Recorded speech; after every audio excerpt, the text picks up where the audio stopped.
Anda masih bersama kami di Bincang Halo Indonesia. Kita kembali ke Pak Ismail. Pak Ismail, ini kalau kita lihat format di internet, keywords-nya, kata kuncinya ini memang sangat beragam. Dan saya yakin tim dari Kemenkominfo dan juga tim beberapa dari BNPT, MUI, dan sebagainya mungkin merasa tertantang untuk mencari situs mana yang bermuatan paham radikalisme.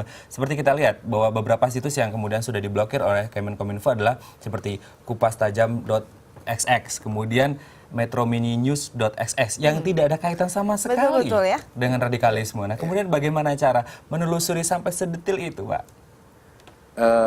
Seperti yang saya katakan tadi bahwa setiap situs itu kan ada jaringannya, ada itunya. Jadi kalau misalnya kita tanya sama Google, itu kan keluar semua. Ya. Belakangan memang mereka menggunakan kata-kata yang sopan, yang tidak ada hubungannya dengan kontennya. Kalau misalnya saya contohkan pornografi dulu ya. Pornografi. Itu tidak semata-mata kata-kata seks, kata-kata porn, kata enggak. Pernah kita memblokir sebuah situs pornografi, tapi apa namanya? Itu belajarmalam.com, belajarbersama.com. Itu. Jadi anak-anak itu dijebak dengan, misalnya anak-anak kita mau belajar, dia tulis belajar malam, keluar dari situs. Ternyata setelah dibuka isinya gitu-gituan. Ini sangat-sangat mengkhawatirkan. Ya. Ini sama juga dengan situs-situs lainnya pun sama. Tidak hanya radikalisme. Ya. Karena di Kominfo itu kan kita membagi dalam 4 panel. Ya. Ada pornografi anak, ada perdagangan ilegal, minuman, makanan, obat dan makanan, dan narkoba. Ada pelanggaran hak cipta. Juga kita teliti. Kemudian ada yang radikal juga. Jadi ada banyak sekali konten-konten yang harus dicermati. Nah, mereka semua menggunakan teknik-teknik yang bisa menipu. Ini sebenarnya sampai itu memang tingkat mereka jadi kesulitannya seperti tinggi. jemput bola nggak sih, Pak? Kalau bisa dibilang ya, mereka mencari konsumennya gitu loh ya, istilahnya konsumen internet. Nah, ini saat berdialog mungkin terbuka nggak sih apa motivasi mereka, apa sebenarnya yang mereka inginkan dari situs-situs mereka sendiri? Apakah memang semakin banyak orang yang bergabung atau bagaimana? Ya, kita tidak sampai bertanya sedetail itu kepada mereka, tetapi mereka mengatakan bahwa kami adalah bagian dari dakwah yang kami sampaikan. Ya, itu alasan mereka. Tapi kan dakwah yang mana, Mbak? Kita sudah dibatasi oleh aturan-aturan bahwa dakwah yang sifatnya menghasut itu tidak dibenarkan di negara ini. Dakwah yang sifatnya menyebar kebencian itu tidak dibenarkan, ya kan? Kemudian konten-konten yang mengajak bahkan mengancam itu tidak dibenarkan. Karena kalau saya memperhatikan ada beberapa konten yang saya buka, itu betul-betul mengerikan. Dia katakan begini, saya coba lakukan aktivitas rutin, misalnya kalau ketemu bunuh. Astaga. Kalau ketemu bunuh. Kalau tidak bisa melakukan pembunuhan, isolasi. Kalau tidak bisa isolasi, kepung. Kalau bisa dikepung, itu diteror. Itu jelas-jelas dalam situs seperti ini dilakukan seperti itu, diajarkan cara-caranya. Dan sebenarnya ini luar biasa ya. Mungkin kalau dulu pengguna internet bisa kita lihat dengan status pendidikannya seperti apa. Kalau sekarang semua anak-anak apalagi. Ini bagaimana? Apalagi kalau dia sudah link ke misalnya ISIS misalnya. Udah itu paham-paham seperti yang disebarkan seperti itu. Jadi bisa dibayangkan kalau misalnya seseorang anak-anak yang tidak punya pengetahuan tentang konten yang disampaikan itu ditelan pahit-pahit, ditelan semuanya, sehingga kadang ada seorang yang latar belakangnya misalnya berbeda dengan apa yang diyakini, kemudian dia berubah menjadi sangat-sangat radikal karena dari paham itu. Nah, ini makanya kemudian di Kominfo itu kita ada program-program bagaimana mengajak orang itu untuk melakukan edukasi dalam menggunakan internet. Bisa tidak sih setiap masyarakat bisa memproteksi penggunaan internet sendiri selain secara manual untuk tidak membuka situs-situs tertentu, tapi bisa nggak sih diproteksi sendiri di rumah mungkin untuk anak-anak kita? Kalau dari Kominfo itu kita mengajarkan bahwa pertama orang tua yang memberikan handphone kepada putra-putrinya itu wajib mengetahui PIN-nya. Harus. Yang kedua dia harus teman apabila dia ada di Facebook. Misalnya saya punya anak, saya harus berteman dengan anak saya supaya saya bisa kontrol apa statusnya hari ini.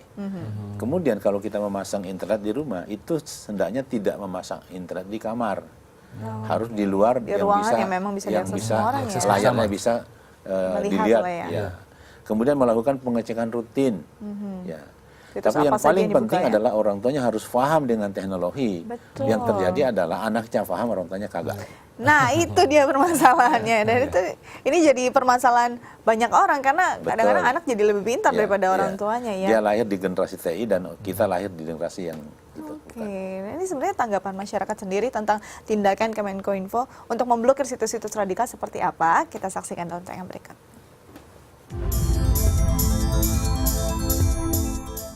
Ya sekali-sekali dulu pernah. Pernah pastinya. Pernah sih sekali dua kali. Ya sebetulnya pemerintah ya cukup sigap ya melalui Kominfo ini memblokir situs-situs yang berbau baik pornografi maupun yang radikalisme.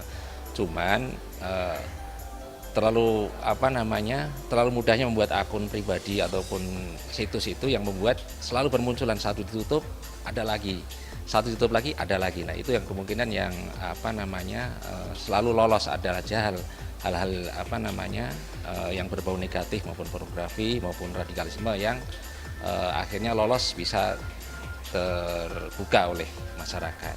Gimana ya kalau misalkan memang terbukti sifatnya itu radikal dan bisa mempengaruhi masyarakat di luar sana, ya menurut saya sih ya efektif aja kalau misalkan diblokir, karena kan kalau misalkan didimin aja pasti bakal nimbulin masalah juga. Bagus sih dari rencana itu untuk biar istilahnya kan sekarang banyak tuh anak kecil aja megang gadget semua kayak tablet, dia langsung connect ke internet. Kan banyak situs yang berbau pornografi ya kan. Ya, untuk mencegah itu sih emang bagus dari Kominfo ini. Aturan yang lebih diperketat ya. Jadi untuk pembuatan akun maupun situs itu tidak semudah seperti yang ada sekarang ya. Jadi untuk membuat situs pribadi harus ada aturan-aturannya ataupun SOP-nya. Jadi tidak hanya sekedar membuat akun, dia bisa bisa diupload kemudian bisa tersebar luas di masyarakat. Tapi akun itu harus tersaring dulu oleh pemerintah baru bisa tersebar di masyarakat. Kalau misalkan sarannya pasti ya udah pihak Kominfo-nya setidaknya ya seperti membaca pikiran kayak user yang sering kesana gitu. Jadi memikir pola pikir orang lain, kira-kira website yang dibukanya itu apa, terus diblokir lagi kalau misalkan memang terbukti dia sifat radikal atau merusak. Bila perlu sih langsung di ini aja ya di tindakan hukumnya diperjelas lagi, tindakan kayak pornografinya kan ada tuh undang-undang ITE-nya ya kan. Oke, Ya. ada aturan yang jelas untuk membuat situs dan juga akun. Apakah ini memang akan dilakukan dalam waktu dekat? Kita adalah negara yang sangat demokratis, terbuka.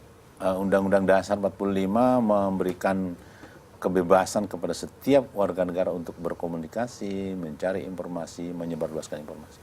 Itu jaminan dari negara kepada setiap warga. Jadi kita tidak pada posisi membatas-batasi seseorang untuk berkomunikasi karena kita negara demokrasi.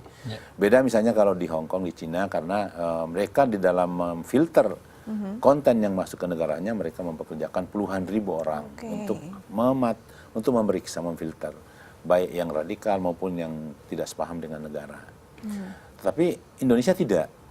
Kita adalah negara yang bebas. Namun itu diatur dalam beberapa undang-undang bahwa kebebasan kita hargai, tapi ada juga batas-batasnya.